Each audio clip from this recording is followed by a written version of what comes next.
Last time we talked about the 3 sovereigns. Today we'll move on to the 5 emperors.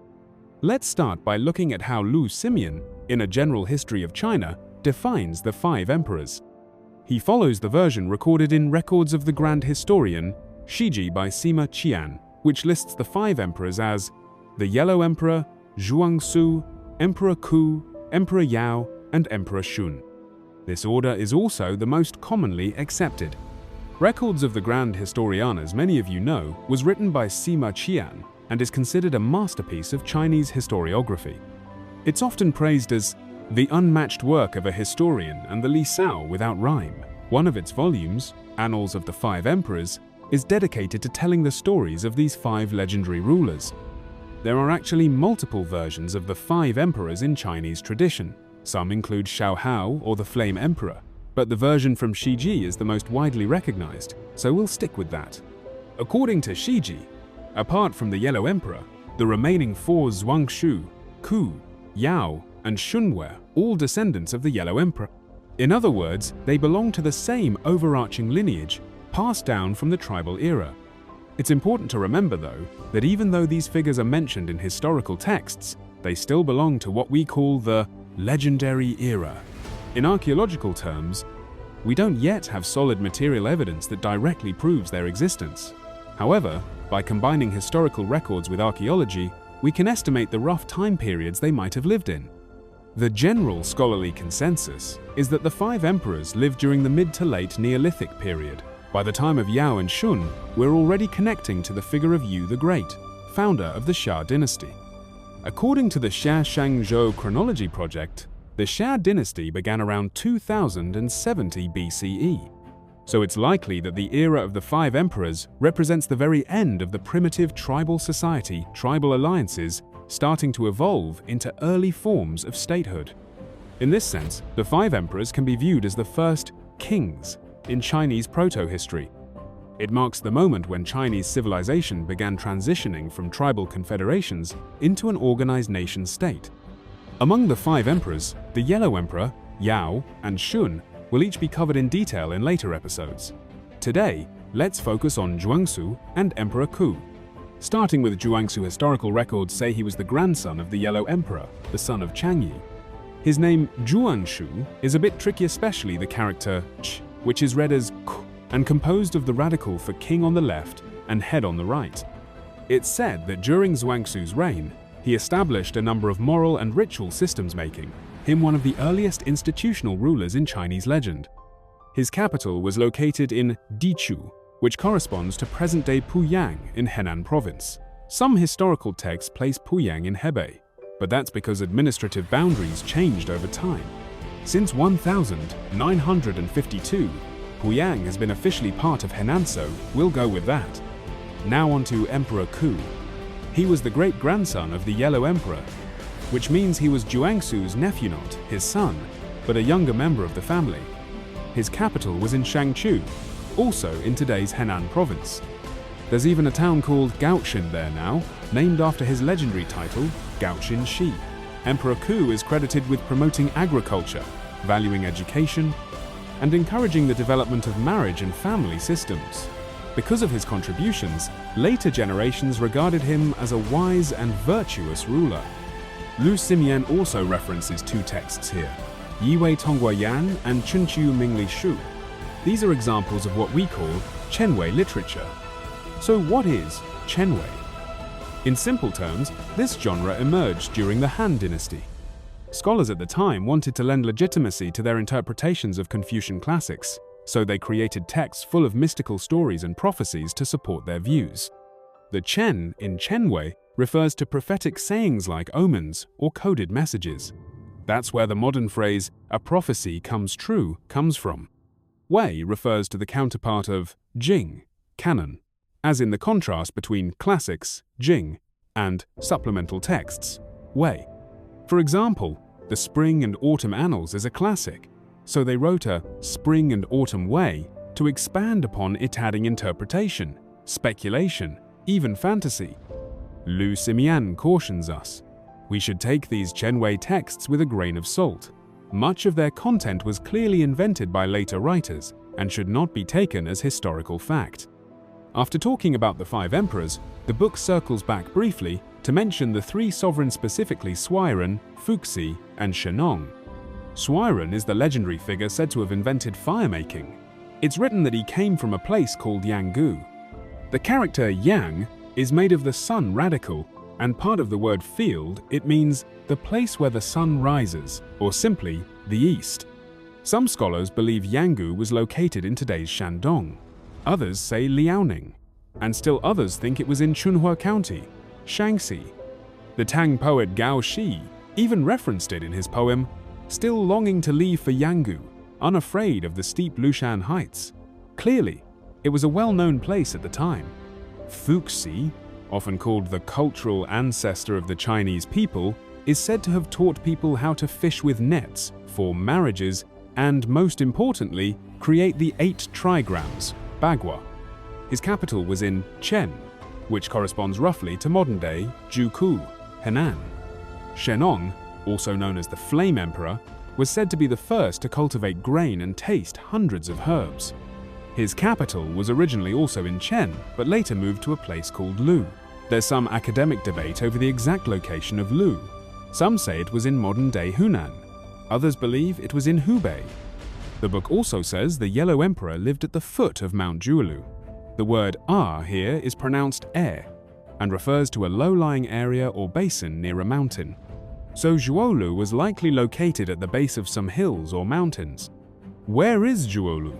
Most historians believe it's in today's Zhangjiakou area, in northern Hebei. Archaeological finds in the region support this theory. The text goes on to say Shennong was also known as Lishan. This name appears in the Mencius, in a passage that reads, Ye burn down the mountains and marshes of Lishan. The phrase Lishan likely refers to slash and burn agriculture. So it's plausible that the early tribes in the Henan region transitioned directly from fishing and hunting into farming, without going through a nomadic phase. As for the Yellow Emperor, records of the Grand Historian states that he moved frequently with no fixed home, protected by military encampments. That clearly resembles the lifestyle of a nomadic tribe. The plains around Zhuolu would have been ideal for pastoral living. So we can infer the tribes in what's now Hebei were likely nomadic, while those in Henan leaned toward agriculture. Nomads are generally more militant, while agricultural people are more peace-loving, perhaps explaining why the Yan, Flame tribe, couldn't defeat the Huang, Yellow tribe. Now, regarding the battles at Bangquan and Zhuolu, many people in the past thought these were 2 separate wars. However, records of the Grand Historian, along with the Dadai Liji's chapters 5 Emperors' Virtues and Genealogy of the Emperors, only mention one battle between the Yellow Emperor and the Flame Emperor at Bangquan. There's no mention of a separate battle at Zhuolu against Qiyu. Qiyu and the Sanmiao tribe were traditionally believed to be leaders of the Zhuli people. Both the Sanmiao and the Flame Emperor came from the Jiang clan. Bangquan and Zhuolu might actually refer to the same location. So some scholars speculate that Qiyu and the Flame Emperor were actually the same figure. But again, nothing can be confirmed. What is clear is that this was a struggle between 2 tribal lineages, the Jiangs and the Jis. After this conflict, the Ji lineage, descendants of the Yellow Emperor, gained dominance. All the later 5 emperors, Zhuangshu, Ku, Yao, and Shunwei, his descendants. This part of the story is essentially about the battle between the tribes of the Flame Emperor and the Yellow Emperor. The Yellow Emperor's side won, leading to the unification of various tribes. Now we enter the final section of this chapter. The first verifiable year in Chinese history is known as the first year of the Gonghe Regency, which corresponds to 841 BCE. From this point on, Chinese chronology becomes reliable and continuous. According to Han Shu, treatise on the calendar, the Zhou dynasty lasted 192 years, the Shang 629 years, and the Xia 432 years. Records of the Grand Historian says Emperor Yao ruled for 98 years and Emperor Shun for 39. Based on this, Yao's reign would have started around 2231 BCE, which puts the era of the 3 sovereigns at roughly 50 years ago. In this closing section, Lu Simian uses historical texts and archaeological evidence to estimate when the Xia, Shang, and Zhou dynasties began. He places great emphasis on the year 841 BCE, known as the start of the Gong Regency. This was when King Li of Zhou was exiled, and the Duke of Zhou and the Duke of Shao jointly ruled in his place. That year marks the beginning of recorded history, where chronological records are continuous, reliable, and generally undisputed. It's worth noting that Lu wrote this book during the Republic of China period, so he uses Mingguo years as a reference. The Republic began in 1912, so Mingguo year 1 equals 1912, year 2 equals 1913, and so on. He also quotes the Han Shu Book of Han, written by Ban Gu, which covers the Western Han period. It's the second major dynastic history after records of the Grand Historian. There's also a later Han book by Fan Ye, which covers the Eastern Han. These two, plus Shiji and Three Kingdoms Chronicles by Chen Shou, form the Four Early Histories, a cornerstone of traditional Chinese historiography. Back to the timeline. There's always been debate about the exact start and end dates of the Xia, Shang, and Zhou dynasties, due to inconsistencies in ancient records.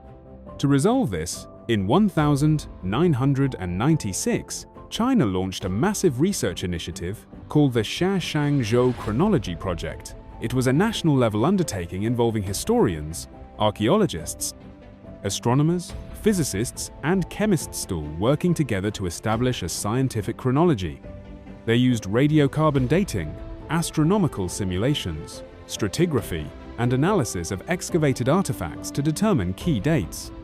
In 2000, the project released its findings, which, though still debated, are currently the most widely accepted. According to their results, Xia Dynasty, 2070, 1600 BCE. Shang Dynasty, 1600, 1046 BCE. Western Zhou, 1046, 770, 1 BCE. This gives us a clear historical framework.